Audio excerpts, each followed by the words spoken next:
और anatomy of brain.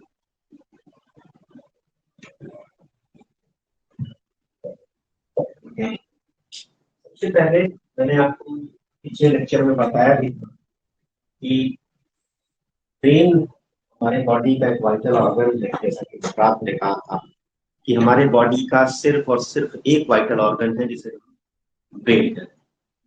और brain is enveloped by 3 membranes. Outermost is dura matter. Second one is arachnoid matter, and third one is pia matter. Urdu में dura mater को हम लोग उनमें गलीज कहते हैं,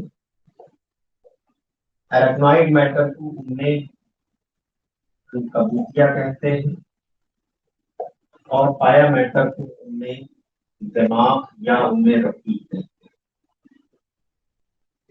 उनमें रकीक। अब मैंने पीछे आपको बताया था कि ड्यूरा मैटर और एराक्नॉइड मैटर के बीच में ये जो स्पेस है, स्पेस सब ड्यूरल स्पेस कहते हैं। एराक्नॉइड मैटर और पाया मैटर के बीच में जो स्पेस है इसे हम लोग सब एराक्नॉइड स्पेस कहते हैं, and this space is filled with cerebrospinal fluid. और पाया मैटर और ब्रेन पैरेन्काइमा के बीच में कोई पोटेंशियल स्पेस नहीं होता है, क्योंकि ये जो पाया मैटर होती है सल्काई और काइली ब्रेन पैरेन्काइमा के इसलिए कोई पोटेंशियल स्पेस, कोई रिजर्व स्पेस नहीं पाया जाता। अब मॉडर्न सिस्टम ऑफ मेडिसिन कहती है कि arachnoid mater and pia mater are collectively known as leptomeninges. ये सवाल पीजी में पूछा जाता है। Arachnoid mater and pia mater according to modern system of medicine leptomeninges leptomeninges क्या होता है? एराक्नॉइड मैटर और पाया मैटर को हम लोग कलेक्टिवली एक नाम देते हैं लिप्टोमेनिंजेस।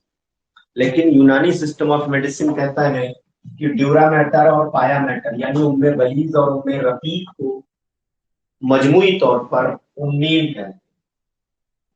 उम्मीन सिंगुलर है और उसका डुअल बना दिया गया उम्मेन, ये और मुंह बनाकर उसे हम लोग डबल बना दिया गया उम्मेन, double layer of brain covering. ठीक है, तो ये आपकी यूनानी एस्पेक्ट में अलग है और मॉडर्न एस्पेक्ट में अलग है। यूनानी एस्पेक्ट में उम्मे गलीज और उम्मे रकीक को मजमूई तौर पर उम्मैन कहते हैं, जबकि मॉडर्न सिस्टम ऑफ मेडिसिन में लिप्टोमेनिंजेस क्या होता है, एराक्नॉइड मैटर और पाया मैटर को हम लोग लिप्टोमेनिंजेस कहते हैं। बाकी ड्यूरा मैटर के बारे में उस दिन मैंने नेचर बता दिया था कि dura mater is a fibrous membrane which surround the entire surface of the brain from outside, and it prevents the trauma to brain parenchyma. It consists 2 layer, outer layer is endosteal layer and inner layer is meningeal layer. उसके बाद इसके कुछ modifications मैंने बताए थे कि कहीं fox cerebri, कभी टेंटोरियम सेरेबेलाई, कभी अलग अलग नामों से जाना जाता है, वो बहुत इंपॉर्टेंट है। उसके बाद एराक्नॉइड के बारे में मैंने बताया था कि इसमें से बहुत सारे स्पाइनिकुलाइज निकलते हैं and it gives spider like appearance, इसलिए इसका नाम एराक्नॉइड रखा गया है, या अरबी में इसे हम लोग अनकबूतिया कहा जाता है, क्योंकि अनकबूतिया के माने होते हैं मकड़ी के, और चूंकि ये मकड़ी जैसा अपीयरेंस देती है। तीसरे नंबर पर आता है पाया मैटर। पाया मीन्स सॉफ्ट और मैटर मीन्स मदर, बिकॉज ये बहुत सॉफ्ट होती है और ब्रेन पैरेन्काइमा को बहुत ज्यादा सॉफ्टली उसकी केयर करती है और उसको क्लोज कांटेक्ट में अपने बनाए रखती है, इसलिए इसका नाम पाया मैटर रखा गया। ये तो खैर मेनिंजेस की बात थी। अब इसमें स्पेशली ये जो एराक्नॉइड मैटर, देखिए एक चीज ये यहाँ पर, अगर हम, मैंने अभी आपको बताया कि सीएसएफ की का जो सीएसएफ कहाँ लाई कर रहा है, सब एराक्नॉइड स्पेस में, सब एराक्नॉइड स्पेस के अंदर सीएसएफ फ्लो करता है। और अब सीएसएफ का टोटल वॉल्यूम कितना होता है? सीएसएफ नॉर्मली क्या होता है, नॉर्मली 400 से 500 ml CSF डेली प्रोड्यूस होता है। सेरेब्रोस्पाइनल फ्लूइड, जिसे हम लोग रुतूबत दिमागिया कहते हैं या रुतूबत दिमागी नुखाई कहते हैं, उसका डेली का प्रोडक्शन है 400 से 500 ml। और लेकिन एट अ टाइम ब्रेन के अंदर टोटल जो CSF का वॉल्यूम होता है वो तकरीबन 125 से 150 ml होता है। ये 2018 का AIPGT का क्वेश्चन था। CSF, सेरेब्रो स्पाइनल फ्लूइड, रुतूबत दिमागी नुखाई, total production of CSF is 450 to 550 ml per day. एक दिन में तकरीबन 450 से 550 ml CSF का प्रोडक्शन होता है। लेकिन टोटल CSF वॉल्यूम कितना होता है? Total CSF volume is 125 to 150 ml। ये पीजी में सवाल था,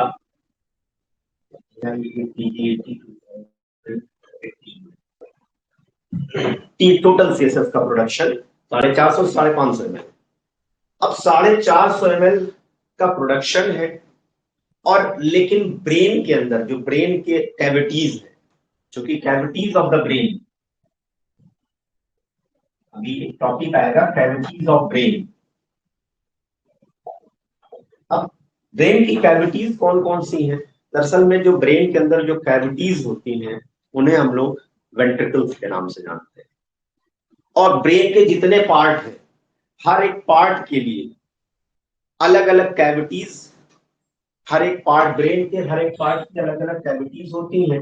उसमें जिस पार्ट ऑफ ब्रेन के अंदर जो कैविटी पाई जाती है उसके अंदर CSF का अकोमुलेशन होता है।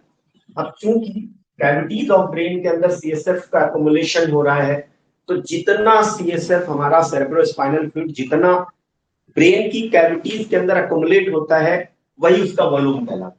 बाकी जो बचा हुआ है, यानी ये जो वॉल्यूम है, ये वॉल्यूम क्या है? ये वॉल्यूम वो है जो टोटल ब्रेन पैरेंकाइमा या ब्रेन कैविटी के अंदर लाई करता है, वो CSF का वॉल्यूम वो है। बाकी जो बचा हुआ हिस्सा है 450 से 550 ml का प्रोडक्शन हो रहा है, बाकी जितना हिस्सा है वो आपके सबरेक्नोइड स्पेस में हो सकता है, वो आपके अदर पार्ट्स ऑफ क्या कहते हैं इस membrane, other parts of the meninges में हो सकता है। लेकिन जितना CSF का प्रोडक्शन हुआ था वो पूरा का पूरा हमारे ब्रेन के अंदर नहीं है। ब्रेन के अंदर उतना ही है, ब्रेन के आउटसाइड भी है, ब्रेन के इनसाइड भी। अब चूंकि नॉर्मली हम लोग बात करते हैं, नॉर्मली यूनानी थीम के हिसाब से ब्रेन का वेट कितना होता है? 1.5 सेर मेल में और 1 सेर 5 छटांक फीमेल्स के अंदर, ठीक है। और टोटल क्रेनियल कैपेसिटी हमारी कितनी होती है? 1400 सीसी। नॉर्मली जो होमोसेपियंस की टोटल क्रेनियल कैपेसिटी है वो 1400 सीसी होती है। नॉर्मली हम लोग मॉडर्न ह्यूमन की बात करें तो अलग अलग उसमें, अब अलग अलग जनरेशन में अलग अलग की सबकी, आप लोगों ने जूलॉजी में पढ़ा होगा वो चीजें, खैर उसकी बात नहीं है। लेकिन CSF का की वजह से जो हमारा ब्रेन है उसका वेट 50 ग्राम सिर्फ रह जाता है। नॉर्मली जो वेट है उससे कहीं ज्यादा लाइटर हो जाता है इस CSF की वजह से, इसीलिए हमें सर पे भारीपन का एहसास नहीं होता। वरना जैसे ही CSF का अमाउंट कम होना शुरू होता है, मान लीजिए किसी ने आपकी बॉडी से CSF ड्रेन कर लिया, अब उससे सिर्फ ड्रेन करने के कई पर्पज हो सकता है। कोई थेरेपेटिक पर्पज की वजह से हो सकता है, कोई क्या कहते हैं डायग्नोस्टिक पर्पज से हो सकता है, कि आपके बॉडी से फ्लूइड लॉस होना शुरू हुआ, जैसे आपको हाइपरेमेसिस हो जाए, आपको क्या कहते हैं डायरिया ज्यादा हो जाए, लूज मोशंस हो जाए, बहुत सारी कंडीशंस हो सकती है, हाइपर हाइड्रोसिस हो जाए, स्वेटिंग बहुत ज्यादा हो जाए। तो आपकी बॉडी से जब फ्लूइड लॉस होता है तो वहीं कहीं ना कहीं CSF भी अपने नॉर्मल वॉल्यूम से कम होता है। और आपका सर भारी लगने लगता है, क्योंकि सीएसएफ का वॉल्यूम जैसे ही कम होगा वैसे आपके ब्रेन का वेट आपको ज्यादा लगने लगेगा। इसलिए नेचर ने उस ब्रेन के वेट को मैनेज करने के लिए पूरा फ्लूइड बना रखा कुशन की तरीके से, क्योंकि सीएसएफ का मेन फंक्शन है कि वो कुशन की तरह एक्ट करता है। अब ये जो कैविटीज ऑफ ब्रेन है, इसमें हम लोग cavities of brain is also known as ventricles. Ventricles Urdu में कहते हैं बतून शरीफा, बतून शरीफा। अब ये जो बतून शरीफा है, जो वेंट्रिकल्स हैं, ये कहाँ पाए जाते हैं? ये ब्रेन पैरेन्काइमा के अंदर पाए जाते हैं। और उनके अंदर, उन ब्रेन पैरेन्काइमा के अंदर ये कैविटीज हैं, और उन कैविटीज के अंदर क्या है? उन कैविटीज के अंदर टफ टफ कैपिलरीज पाई जाती हैं, जिनके अंदर एपेंडाइमल सेल्स होती हैं, जो सिक्रेटरी सेल्स होती हैं, जिनका काम है सीएसएफ का प्रोडक्शन करना, जिसे हम कहते हैं कोरोइड प्लेक्सस। ये एक सवाल पीछे में कई बार पूछा गया, पहले पीछे कई सालों पहले क्वेश्चन पूछा जाता था कि सीएसएफ का प्रोडक्शन कहाँ होता है, तो सीएसएफ का production ependymal cells of the choroid plexus से होता है। अब अपेंडाइमल सेल्स जो होती हैं वो सिक्रेटरी सेल्स होती हैं। अब वो किस वेंट्रिकल के अंदर, चूंकि इनका नाम क्या है, कैविटीज ऑफ द ब्रेन को हम लोग वेंट्रिकल्स कहते हैं। थोड़ी सी कहानी, अलग अलग ब्रेन के अलग अलग पार्ट की जो वेंट्रिकल्स हैं या जो कैविटीज हैं, उनके बारे में बात कर लिया जाए। उसमें सबसे पहले कैविटीज ऑफ ब्रेन। अब देखिए, ब्रेन नॉर्मली, जो ब्रेन का डेवलपमेंट होता है वो एक ट्यूब से होता है। एक ट्यूबुलर स्ट्रक्चर है जिसे हम लोग न्यूरल ट्यूब कहते हैं, न्यूरल ट्यूब के नाम से जाना जाता है। अब ये जो न्यूरल ट्यूब है, ये न्यूरल ट्यूब पहले शुरुआती एम्ब्रियोनिक पीरियड में बहुत ज्यादा डेंस होती है, और बाद में ये इलोंगेट होती है, कैनलाइज होती है, जो एम्ब्रियोलॉजिकल डेवलपमेंट होता है। बाद में इसमें 3 वेसिकल्स बनते हैं, vesicle number 1, vesicle number 2, vesicle number 3। 3 vesicles बनते हैं, और इन तीनों वेसिकल से ब्रेन के अलग अलग पार्ट्स डेवलप होंगे। सुपीरियर वेसिकल को हम लोग कहते हैं प्रोजेंसेफ्लॉन,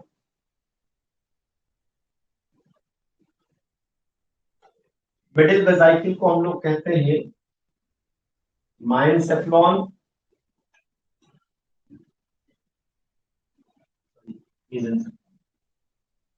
मीजेंसेफेलॉन, और जो सबसे लोअर मोस्ट वेसिकल है, इसे हम कहते हैं रोम्बेनसेफ्लॉन।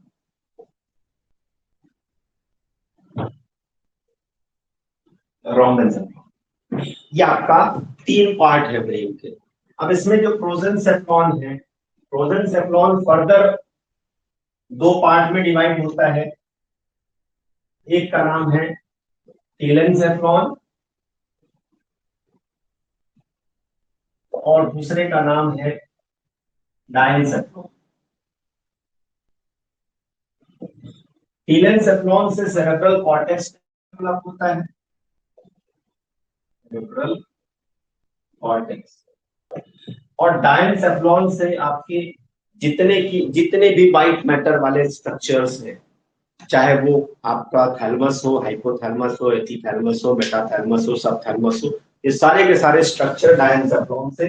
और जो आपके असेंडिंग ट्रैक्ट और डिसेंडिंग ट्रैक्ट है, वो भी नियर इसी से डेवलप होता है। Pyramidal tract, ascending tract, descending tract, वो सारे के सारे स्ट्रक्चर का डेवलपमेंट से होता है डायंसेफ्लॉन। ठीक है, तो इससे हम थैलमाइज,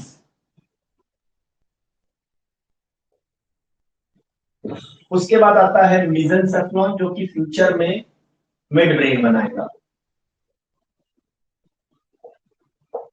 और रोम्बेनसेफ्लॉन भी फर्दर डिवाइड हो जाता है 2 पार्ट में। एक का नाम है मेटेनसेफ्लॉन, और एक का नाम है माइलेनसेफ्लॉन। अब ये जो मेटेनसेफ्लॉन है, ये क्या करता है? ये पोन्स और सेरेबेलम को डेवलप कराता है। पोन्स एंड सेरेबेलम, और जो माइनसेफ्लॉन है, माइलेनसेफ्लॉन से आपका मेडुला ऑब्लांगाटा है। तो ये आपके जो एम्ब्रियोनिक स्ट्रक्चर्स हैं, और इन एम्ब्रियोनिक स्ट्रक्चर से आपके फ्यूचर के जो पार्ट्स ऑफ ब्रेन है वो डेवलप होते हैं। तो इस तरीके से आपके टोटल जो बेसिक स्ट्रक्चर है वो तीन है, प्रोजेंसेफ्लॉन, मेसेंसेफ्लॉन, रोम्बेनसेफ्लॉन। 2013 में एनआईएल में क्वेश्चन पूछा गया था, आई थिंक 13 या 14 में, देख लीजिएगा, 13 या 14 में क्वेश्चन पूछा गया था। क्वेश्चन ये था कि डायनसेफ्लॉन किसका पार्ट है। तो डायनसेफ्लॉन किसका पार्ट है? Option A prosencephalon, option B mesencephalon, option C rhombencephalon and option D telencephalon. या टेलेनसेफ्लॉन पर था, मुझे एग्जैक्ट क्वेश्चन याद नहीं है, देख लीजिएगा 2013 या 14 में ये क्वेश्चन पूछा गया था। तो इस तरीके से आपके फ्यूचर जो स्ट्रक्चर्स हैं वो किससे बनेंगे? जो एम्ब्रियोनिक स्ट्रक्चर्स हैं उनसे बने हैं, और इन एम्ब्रियोनिक स्ट्रक्चर के नाम है प्रोजेंसेफ्लॉन, जो कि फर्दर डिवाइड होता है टेलेनसेफ्लॉन और डायनसेफ्लॉन में। टेलेनसेफ्लॉन आपका सेरेब्रल कॉर्टेक्स बनाता है, डायनसेफ्लॉन आपका थैलेमाइस बनाता है, मेसेंसेफ्लॉन से आपका मिडब्रेन बनता है, और रोम्बेनसेफ्लॉन फर्दर डिवाइड हो जाता है मेटेनसेफ्लॉन और माइलेनसेफ्लॉन में। मेटेनसेफ्लॉन से पोन्स और सेरेबेलम का डेवलपमेंट होता है, और माइलेनसेफ्लॉन से आपका मेडुला डेवलप होता है। तो ये आपके डेवलपमेंट ऑफ ब्रेन। अब ब्रेन का जब डेवलपमेंट होता है तो उस दौरान इसके अंदर कुछ कैविटीज डेवलप होती हैं, और उन्हीं कैविटीज का नाम रखा गया है कैविटीज ऑफ ब्रेन और वेंट्रिकल्स ऑफ द ब्रेन। अब टोटल कैविटीज कौन कौन सी हैं? सबसे पहले और सबसे नंबर एक पर जो इंपॉर्टेंट कैविटीज हैं, क्योंकि प्रोजेंसेफ्लॉन के दो पार्ट हैं, हर एक पार्ट का, ब्रेन के हर एक पार्ट की अपनी एक इंडिविजुअल कैविटी। जैसे प्रोजेंसेफ्लॉन के दो पार्ट, टेलेनसेफ्लॉन और diencephalon. The cavity of telencephalon is lateral ventricle. Cavity of telencephalon is lateral ventricle.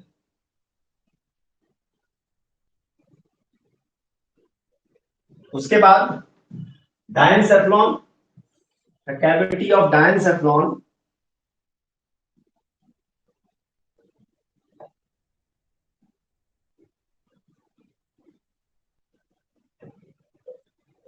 Is third ventricle. Third ventricle.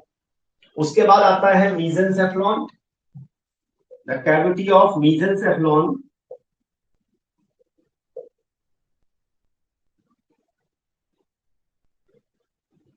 is cerebral aqueduct of Sylvius. Cerebral aqueduct of Sylvius, या सिर्फ लोग cerebral aqueduct भी कहते हैं, पूरा नाम है सेरेब्रल एक्विडक्ट ऑफ सिल्वियस। फिर उसके बाद इस मेटेनसेफ्लॉन और माइलेनसेफ्लॉन की एक कैविटी है दोनों की कंबाइंड, जिसका नाम है fourth ventricle. The cavity of रोम्बेनसेफ्लॉन,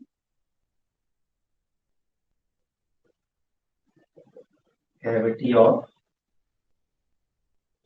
रोम्बेनसेफ्लॉन is fourth ventricle. तो ये आपके डिफरेंट टाइप के जो डिफरेंट पार्ट्स ऑफ ब्रेन है, और उन अलग अलग पार्ट्स की अलग अलग कैविटीज है। ठीक है, तो ये कैविटीज जरूर याद रखना है, स्पेशली जो ज्यादातर क्वेश्चन पूछा जाता है। The cavity of mesencephalon is cerebral aqueduct of Sylvius. ये क्वेश्चन कई बार पीजी में पूछा गया है। अब सीएसएफ का प्रोडक्शन कहाँ होता है? सीएसएफ का प्रोडक्शन इन्हीं कैविटीज के अंदर होता है। अब वो कैविटीज के अंदर ऐसी कौन सी चीज है जो सीएसएफ का प्रोडक्शन करती है? मैंने भी आपको बताया कि the ependymal sales line the tuft of the capillaries inside the ventricle, especially third ventricle and fourth ventricle, lateral ventricle, third ventricle and fourth ventricle, especially third lateral ventricle, two lateral ventricles होती हैं। अब जरा diagram से हम लोग देखें कि कैसे किस तरीके से सीएसएफ कहां से कहां तक फ्लो करता है। सबसे पहले ये आपके दो सेरेब्रल हेमिस्फीयर्स, और इन सेरेब्रल हेमिस्फीयर्स के दोनों साइड में ये आपकी दो वेंट्रिकल्स हैं, इन्हें हम लोग lateral ventricle, two lateral ventricles, and these lateral ventricles are separated from each other by septum pellucidum। एक सेप्टा होता है व्हाइट मैटर का बना हुआ, जिसे हम लोग सेप्टम पेलुसिडम कहते हैं, और इन दोनों के बीच में एक स्पेस होता है जिसे हम लोग foramen of Monero, foramen of Monero कहते हैं, या इंटरवेंट्रिकुलर फोरामेन भी कहते हैं। फोरामेन ऑफ मोनेरो, या this is lateral ventricle, this lateral ventricle is septum pellucidum,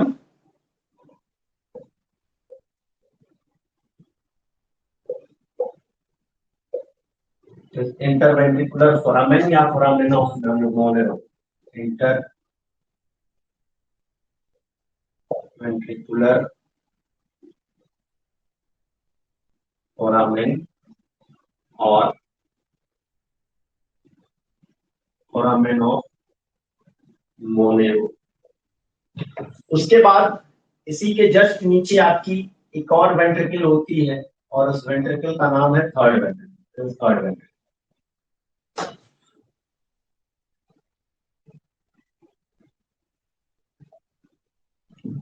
third ventricle से नीचे के साइड में एक डक्ट होती है, इस डक्ट का नाम है cerebral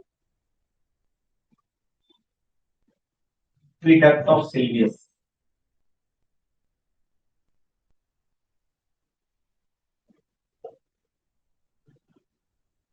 cerebral aqueduct of Sylvius. फिर इसके जस्ट नीचे आपकी ये फोर्थ वेंट्रिकल, और फोर्थ वेंट्रिकल नीचे कंटिन्यू कर जाती है central canal of the spinal cord में। ठीक है, ये आपका सेंट्रल कैनाल ऑफ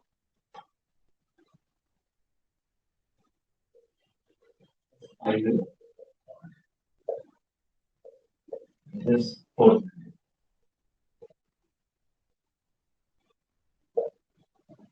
तो सीएसएफ का अब यहां से सीएसएफ का प्रोडक्शन यहां से शुरू हुआ लेटरल, वैसे हर वेंट्रिकल के अंदर सीएसएफ का प्रोडक्शन होता है, क्योंकि वो जो आपकी एपेंडाइमल सेल्स होती हैं, जो कोरॉइड प्लेक्सस होता है,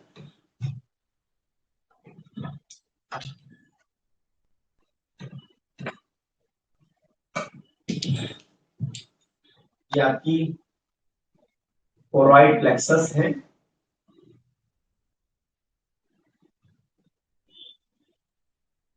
कोरॉइड प्लेक्सस,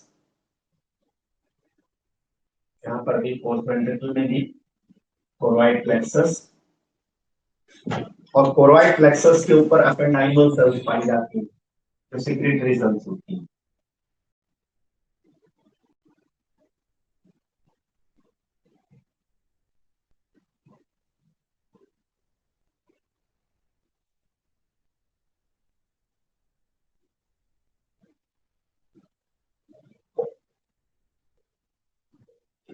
ठीक है, अब इन एपेंडाइमल सेल्स को और कोरॉइड प्लेक्सस को कलेक्टिवली हम क्या नाम देते हैं, पूरा एक नाम है कोरॉइड प्लेक्सस। अब उस कोरॉइड प्लेक्सस से सीएसएफ का प्रोडक्शन होता है, चाहे वो थर्ड वेंट्रिकल, लैटरल वेंट्रिकल में हो, थर्ड वेंट्रिकल में हो, फोर्थ वेंट्रिकल में हो, सबके अंदर, लेकिन जो मैक्सिमम अमाउंट है वो लैटरल वेंट्रिकल के अंदर होता है बिकॉज ऑफ लार्ज साइज। ठीक है, अब सीएसएफ यहां से प्रोड्यूस हुआ, यहां प्रोड्यूस हुआ, उसके बाद इस तरीके से फ्लो करता हुआ ये फोर्थ वेंट्रिकल में पहुंचा। अब फोर्थ वेंट्रिकल में आपके दोनों साइड में दो डक्ट होती हैं, duct of Luschka,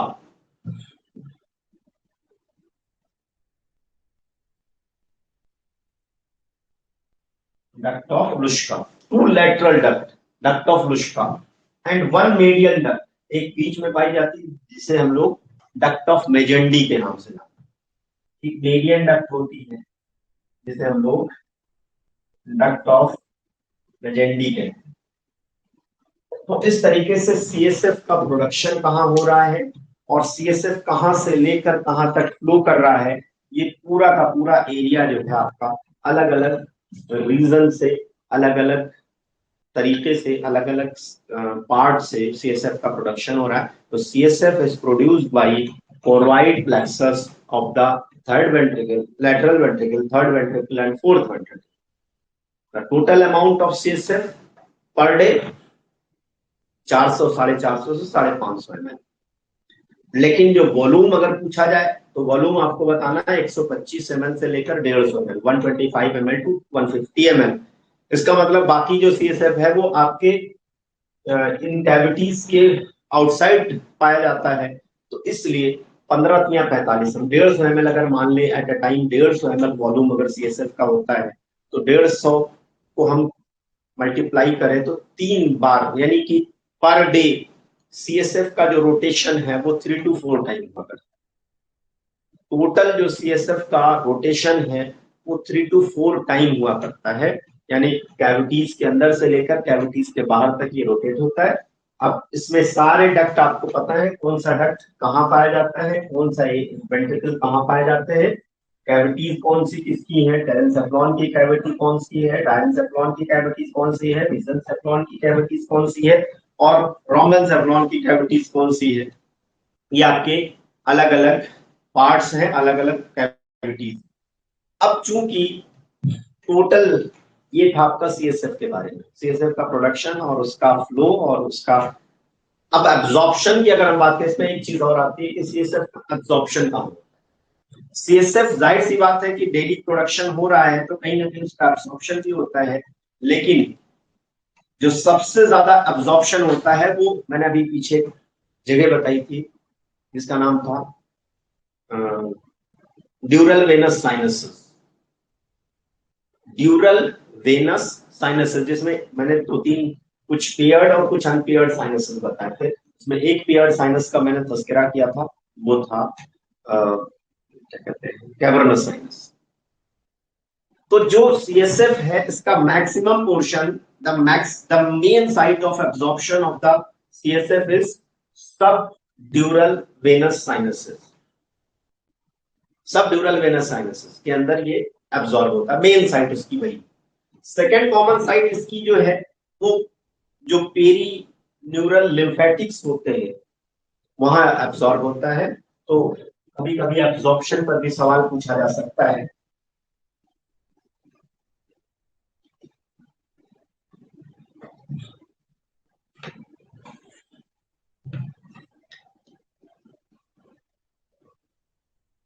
absorption of ये सर,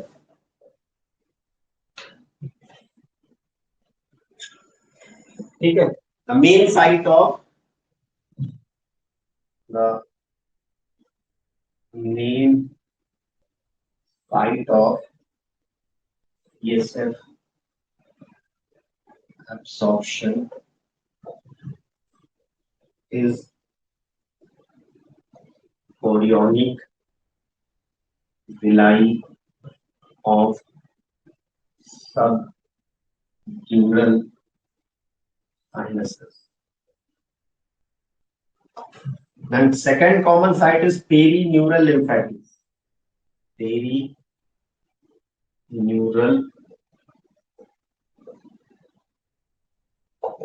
lymphatics, ठीक है। Perineural lymphatic specially first cranial nerve, second cranial nerve और एट्थ क्रेनियल नर्व, ये जो तीन है, फर्स्ट सेकंड और एट्थ। अभी हम आगे बात करेंगे क्रेनियल नर्व के बारे में। तो specially around first second and eighth cranial nerve, specially around first second and eighth cranial. ये है सीएसएफ का अब्सॉर्प्शन के बारे में, ठीक है। तो ये जरूर याद रखिएगा, सीएसएफ का प्रोडक्शन कहाँ कहाँ से हो रहा है और एब्जॉर्प्शन। अब इसमें किसी को कोई डाउट हो, कुछ पूछना हो तो पूछिए।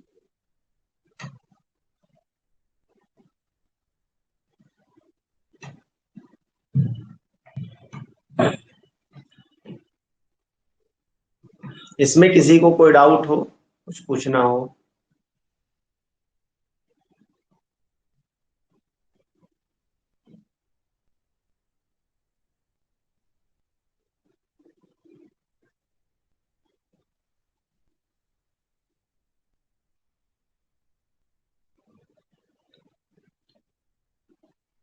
क्लियर है सबको?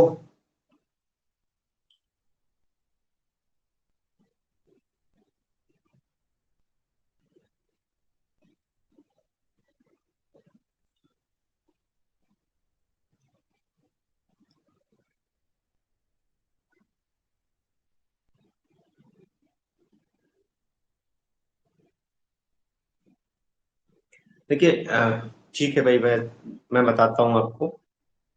प्रोडक्शन ऑफ सीएसएफ मेनली, एक सवाल आया कि मेनली सीएसएफ का प्रोडक्शन कहाँ होता है। सारी वेंट्रिकल्स के अंदर होता है, लेकिन जो सबसे मेन सोर्स है वो ये है आपके टू लैटरल वेंट्रिकल्स। सबसे मेन सोर्सेस का जो है वो ये आपके टू लैटरल वेंट्रिकल्स। ठीक है, और कोई डाउट किसी को?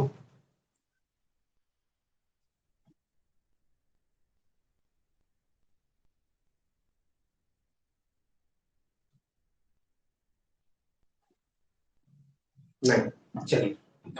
अब उसके बाद यहां पर ब्रेन के, ये तो मैंने आपको क्लासिफिकेशन किया कि ब्रेन का जो क्लासिफिकेशन किया गया है वो according to embryonic structure.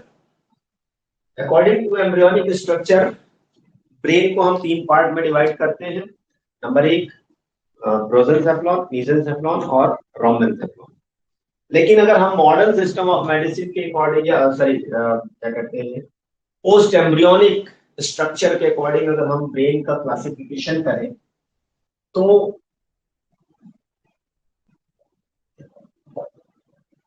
Classification of brain, तो ब्रेन को तीन हिस्सों में डिवाइड किया गया है। नंबर एक, फोर ब्रेन। नंबर दो, मिड ब्रेन। और नंबर तीन, हाइंड ब्रेन।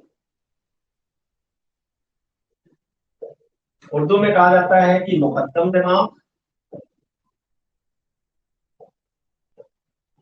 वस्त दिमाग और मौखर दिमाग। तीन हिस्से, लेकिन यूनानी के हिसाब से ब्रेन के चार हिस्से होते हैं। नंबर एक, मुकद्दम दिमाग। नंबर दो, वस्त दिमाग। नंबर तीन, मौखर दिमाग। और नंबर चार, मुब्दाउल नुखा। मुब्दाउल नुखा। मुब्दा माने ओरिजिन, नुखा माने स्पाइनल कॉर्ड, यानी site of the origin of spinal cord, जिसे हम लोग मेडुला ऑब्लांगेटा कहते हैं। उन्होंने एकदम अलग कहानी बता दी। अब देखिए, फोर ब्रेन जो होता है ये लार्जेस्ट पार्ट होता है ब्रेन का। अब फोर ब्रेन से दो नर्व आपकी अटैच होती है, first and second cranial. First and second cranial. उसके बाद जो मिड ब्रेन है, मिड ब्रेन से थर्ड और फोर्थ क्रेनियल नर्व, ये मिड ब्रेन से बेसिकली राइज होता है। ठीक है, थर्ड और fourth cranial, third and fourth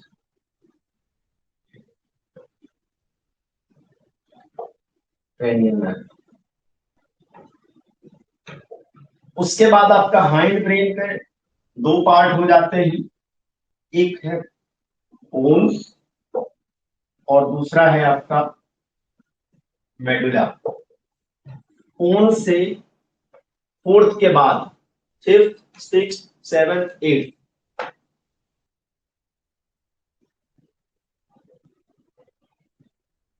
fifth, six, seventh और एट्थ, ये आपकी पोन से अटैच होती है। Fifth, six, seven and eighth cranial. बाकी जो मेडुला है, इस मेडुला की साइड से बाकी की जो बची हुई चार है, ninth, tenth, 11th and 12th cranial, ये आपकी मेडुला से राइज हो। तो टोटल जो आपकी 12 क्रैनियल नर्व है, उन 12 क्रैनियल नर्व में फर्स्ट और second cranial nerve arises from forebrain, third and fourth arises from midbrain, fifth, sixth, seventh and eighth arises from bones, and medulla from 9th, 10th, 11th and 12th। अब 12 cranial nerve के बारे में, अब चूंकि हम सभी जानते हैं कि ये जो क्रैनियल नर्व है, टोटल जो 12 क्रैनियल नर्व है, नाम सभी के आपको पता होंगे, ऑल्फैक्टरी से लेकर आपकी हाइपोग्लॉसस तक जितनी भी 12 नर्व है, इनके अपने अपने नेचर है। इसमें कुछ ऐसी हैं जो प्योर सेंसरी हैं, कुछ ऐसी हैं जो प्योर मोटर हैं, कुछ ऐसी हैं जो मिक्स टाइप की होती हैं। अब सबसे पहले हम लोग इनके नेचर की बात कर लें। इसके नेचर में सबसे पहले प्योर सेंसरी नर्व कौन कौन सी है,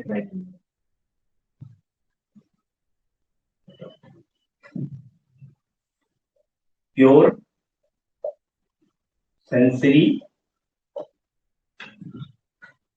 प्योर मोटर, इस पर भी पीजी में हमेशा सवाल पूछा गया, और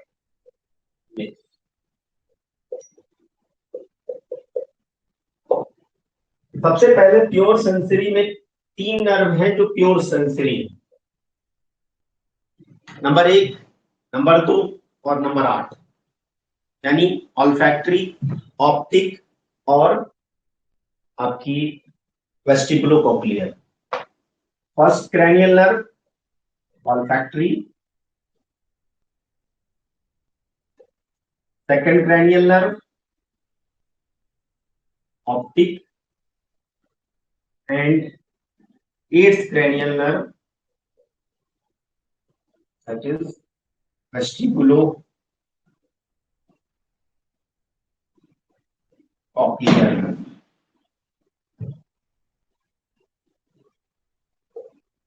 ये आपकी प्योर सेंसरी नर्व। उसके बाद प्योर मोटर की बात कर, अभी पहले उस दिन आपको बताया था कि जो पहले नंबर पर जिस नर्व का नाम हम रखते हैं, अब चूंकि फर्स्ट और सेकंड आपकी हो गई, तो बची कौन सी, थर्ड नंबर पर oculomotor, third oculomotor, pure motor nerve, नाम से ही जाहिर है ऑक्यूलोमोटर प्योर है। उसके बाद नेक्स्ट आपका आता है फोर्थ क्रैनियल नर्व ट्रोक्लियर, ये भी आपकी प्योर है। उसके बाद फिफ्थ नंबर पर आता है, लेकिन फिफ्थ जो होती है वो मिक्स टाइप की नर्व है, उसका यहां तस्करा नहीं करेंगे, फिफ्थ आप छोड़ दीजिए। तो थर्ड, फिफ्थ, उसके बाद सिक्स्थ नंबर पर एब्ड्यूसेंट,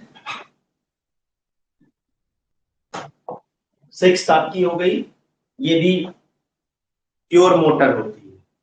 उसके बाद नेक्स्ट 11th और 12th, 11th एसेसरी स्पाइनल,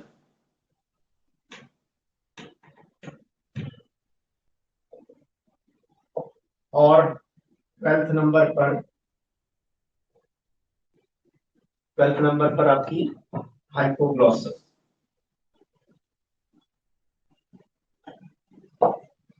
तो ये हो गई आपकी प्योर मोटर नर्व, 3, 5, 6, 11 और 12। ठीक है, 3, 5, 6, 11 और 12।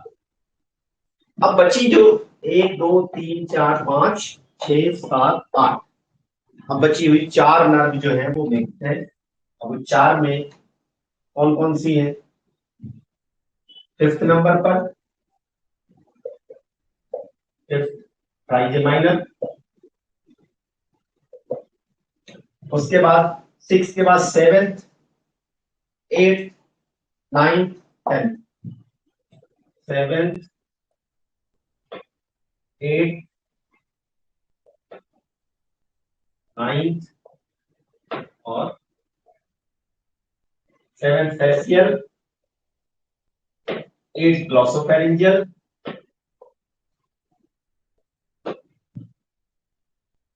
नहीं सॉरी 8th तो हो चुका है, ये 9th ग्लॉसोफेरिंजियल और 10th वाइगस, 4 ही बची। ठीक है, तो ये आपकी total number of cranial nerve and their natures. Pure sensory first, second, 8th. Pure motor third, fourth,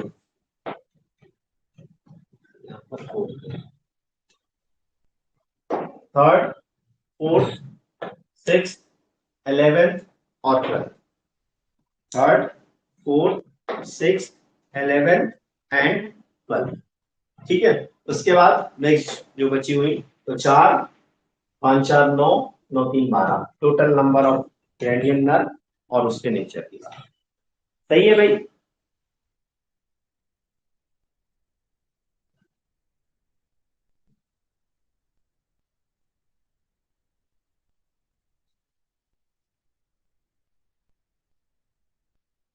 जी,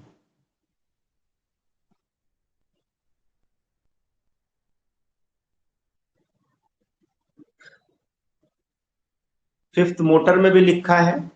कहाँ मोटर में लिखा है? अब तो सही कर दिया, वो मैंने सही कर दिया भाई, उसी टाइम पे सही कर दिया था। हाँ भाई आरिफ, 5th 2 जगह तो नहीं लिखा है।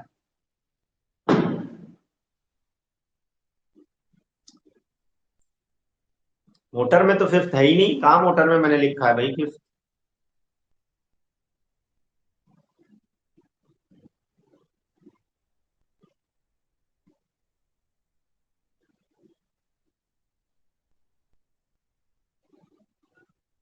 जी बताएं भाई।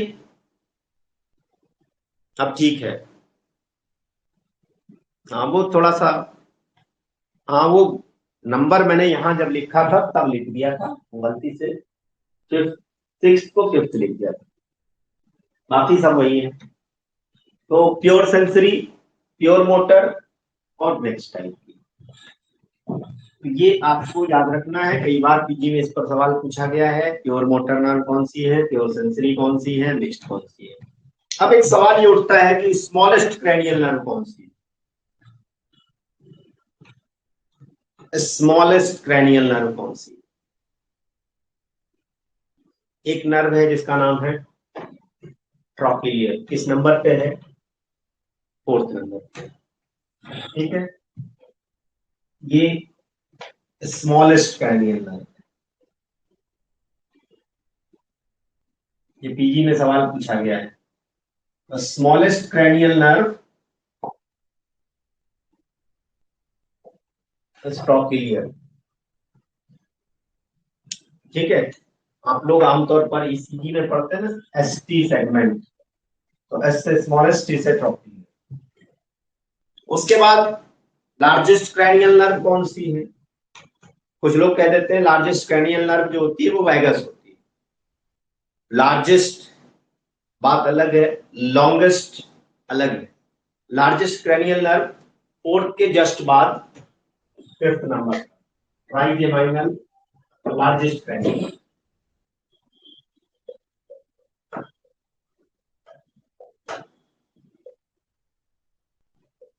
लॉन्गेस्ट अगर पूछा जाएगा तब आप वैगस को लॉन्गेस्ट, और वो भी longest extra cranial course and relation होता है इसका, इसलिए हम लॉन्गेस्ट कंसीडर करते हैं।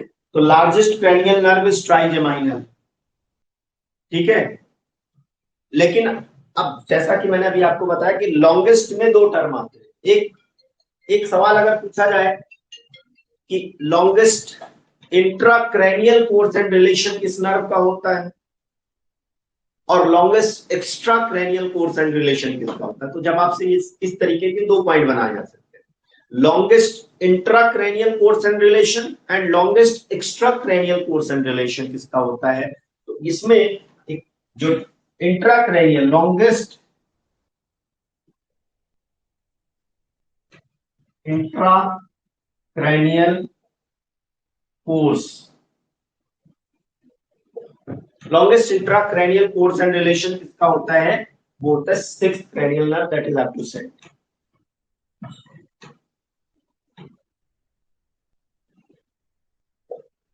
एब्ड्यूसेंट। और longest extra cranial course and relation